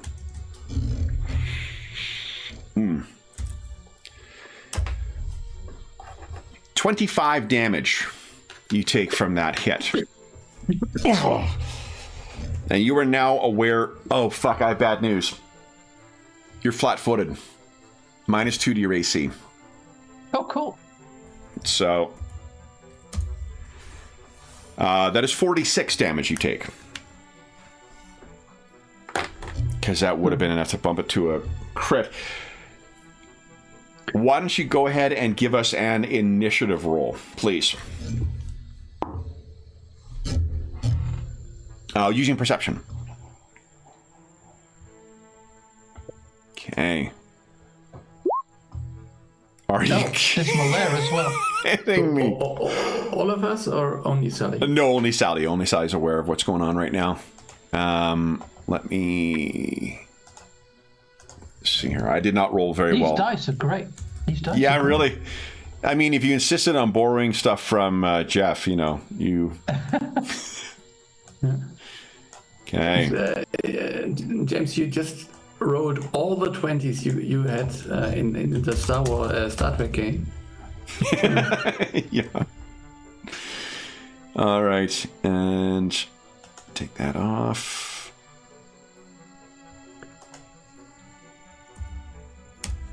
There we go. Okay.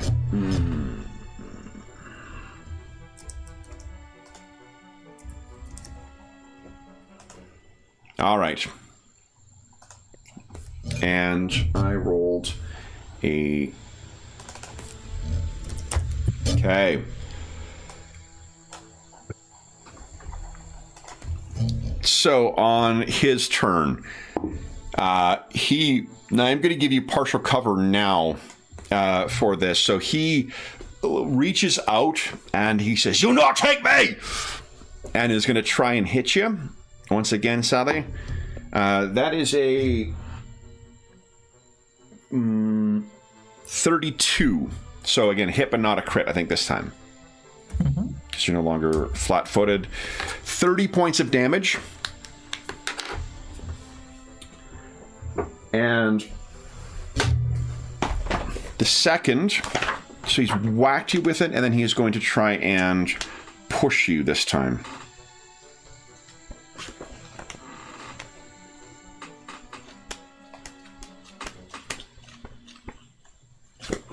The rules are at the back, right?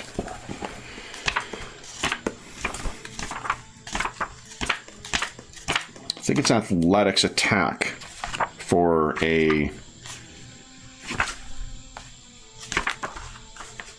let's see here, attack rolls. Oh, it's on the side. Right.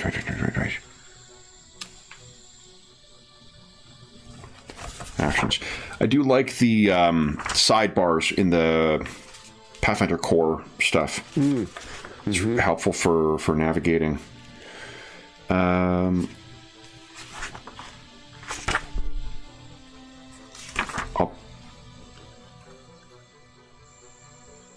What if it's under the skill then?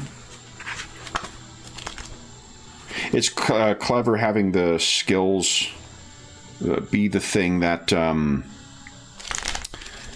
certain actions are triggered to, but it is a... If I have to look back to the skills to find the action for Bull Rush, that is a bit of a pain in the ass and probably should have been in the...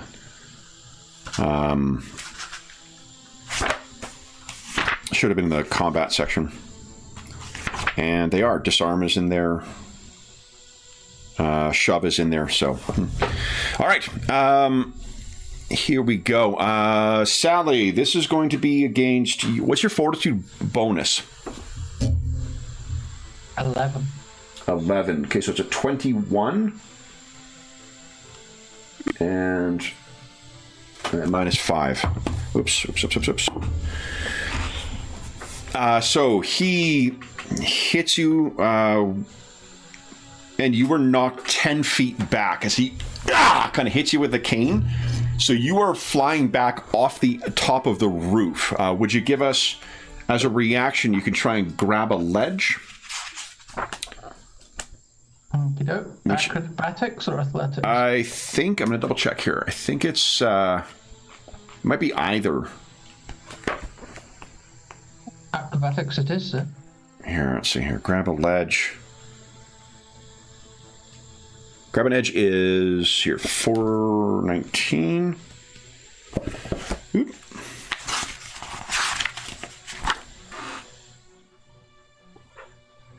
Acrobatics or a reflex save. Well, acrobatics fractionally better. Okay, so go ahead. No problem. You grab yourself and kind of swing along, and you're able to get yourself up without taking an action. His final action is to move deeper into the house. Sally, what are you doing? You're on the roof, and you've just had your bell well and truly rung. Yeah. I'm going to stamp around up here. And that's about it. I want to make him think I'm still here, but damned if I'm going in there. Okay. Do we hear anything, you think, or is this too far away, Kevin? Well, unless she's alerting you, you haven't heard anything. Yep. So, Sally, you're running around on the roof. Well, with that then, actually, it's a good point. Then what I think I'd do is I'd go over the top of the roof and down the other side to just see if I could catch their attention. Sure. Because I'm wanting to make sure he can hear me through the roof. Yeah. But... So you could easily move down, like, I'm assuming the guys aren't standing outside of the front. You could easily, with your agility, like, scamper from roof to roof and then sort of, you know, whistle. And you guys look up, and Sally is there. I don't know, like... He got me! Yeah. I'm trying to think of what you would look like for having taken those couple of hits. Maybe Sally's sort of hunched over more so than the poised... stature she normally kind of carries herself with. Basil, you may recognize immediately, like, oh shit. Yeah, I've seen that before. No, I've seen that. I felt that before. Yeah. What do you say, Sally? Zane is there and he's waiting for us. And I can't think of a better last line to end our session on, so that is where we will end the session for today. So let me get us back to the original, or our main page here, and then we'll make Mitt the outro. Here we go. All right, so then for those listening at home, thank you so much for joining us for part 10 of the Guile of the Gaslight Man mystery. As is always the case, if you have any comments, questions, or concerns regarding the session, the game, or the campaign in general, please don't hesitate to leave a comment in the comment section down below, and I'll endeavor to reply in a timely fashion. There's also a link down below to the Dungeon Musings Discord server, and we have a channel there dedicated to the Spires of Paridar campaign, as well as channels dedicated to most of the other campaigns we run on the channel, most of the other games we have, as well as things like finding a group, GM discussion, a virtual tabletop chat. There's a bunch of different channels over there. You're more than welcome to join us over there. There are tons of helpful, knowledgeable, and friendly people.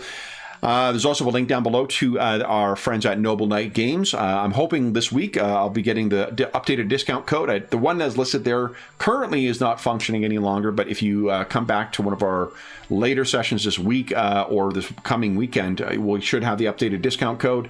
Noble Knight Games is, of course, the preeminent unionized retailer of hard-to-find and out-of-print RPGs in North America. Not only do they have an incredible selection of new role-playing games, board games, and card games, they have an unmatched selection of hard-to-find and out-of-print RPGs.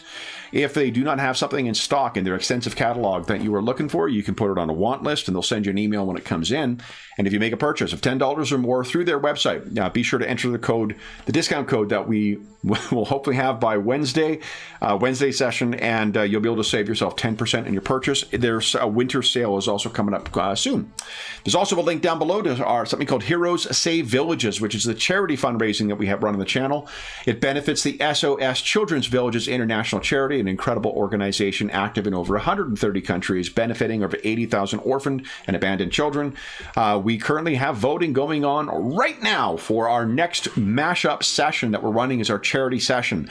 We will be taking the classic Rise of the Rune Lords module, and we'll be running it with one of 4 different games that it's not designed to be played with. There also will be one more in December, but if you've donated $25 or more since the start of the year, head on over to the Charity Initiatives channel on the Dungeon Musings Discord server, and again, the link to the server is down below, and cast your vote for which of those 4 you'd like to see us play that game with, and then you'll come back and to vote on our party makeup as well. There is, final thing I'll say is a huge thank you to our stalwart illuminators. So Sean, Ingolf, James, and Darren, thank you so much for playing today, guys. It was great getting the full crew back together for this. Congratulations on tracking down Zane Saxon and Sally, cleverly luring him out with some devastating attacks to start the encounter. That is very prudent, unconventional strategy, most definitely. But it really wouldn't be a game on Roll20 if your dice weren't, totally betraying you in the last couple of, things leading up to it. So, at least this doesn't put us on a 250-day voyage. Exactly. We will be back in underneath the Spires of Paridar in 2 weeks' time to see what our heroes, or illuminators, I should say, are going to do about Mr. Saxon. But until then, we hope that we gave you a few hours to take your mind off the troubles of our world and think about the troubles that our illuminators are uncovering and confronting. And until we see you again, stay safe, stay healthy, and happy gaming.